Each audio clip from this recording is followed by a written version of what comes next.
Hi und willkommen zu einem neuen Make-up-Tutorial von Mask World. Diesmal zeigen wir dir, wie du dich in die verrückte Hutmacherin verwandeln kannst. Viel Spaß dabei! Setze dir zuerst deine Kontaktlinsen ein, damit dein Make-up nicht verschmiert. Dann startest du mit der Grundierung deines Gesichts mit weißer Wasserschminke. Das machst du am besten mit einem angefeuchteten Schminkschwamm. Anschließend geht es an die Augen. Dein linkes Auge schminkst du oben blau ein, dein rechtes in rosa.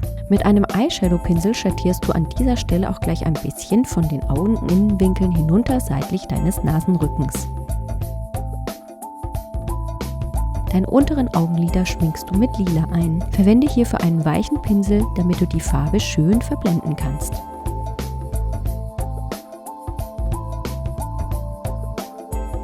Deine Augenbrauen ziehst du mit einem dünnen Pinsel mit orangefarbener Wasserschminke nach. Und deine Lippen gestaltest du in einem schönen, kräftigen Rosa. Du kannst dir ein bisschen Lila und Rot vermischen und dir den Rosa- oder Pinkton mischen, den du haben möchtest. Auf deinen oberen Augenlidern ganz nah entlang des Wimpernkranzes ziehst du dann einen weißen Lidstrich.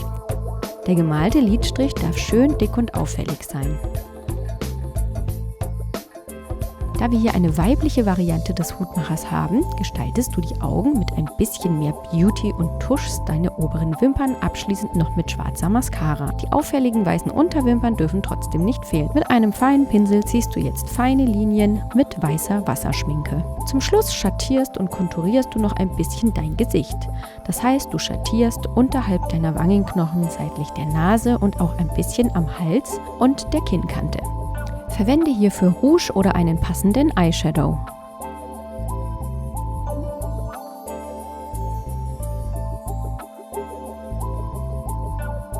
Dann noch Haarnetz und Perücke aufsetzen.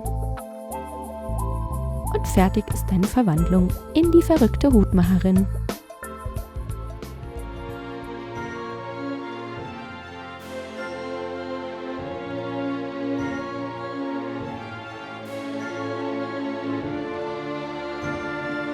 Wenn dir das Video gefallen hat, dann klick den Like-Button, abonniere unseren Kanal und aktiviere am besten auch gleich die Glocke, damit du in Zukunft kein Video von uns verpasst. Schreib einen Kommentar. Hat dir das Video geholfen? Hast du noch Fragen? Was sollen wir als nächstes machen? Außerdem findest du hier noch mehr Videos zum Weitergucken und alles, was du zum Verkleiden und Schminken brauchst, findest du bei uns im Shop auf maskworld.com.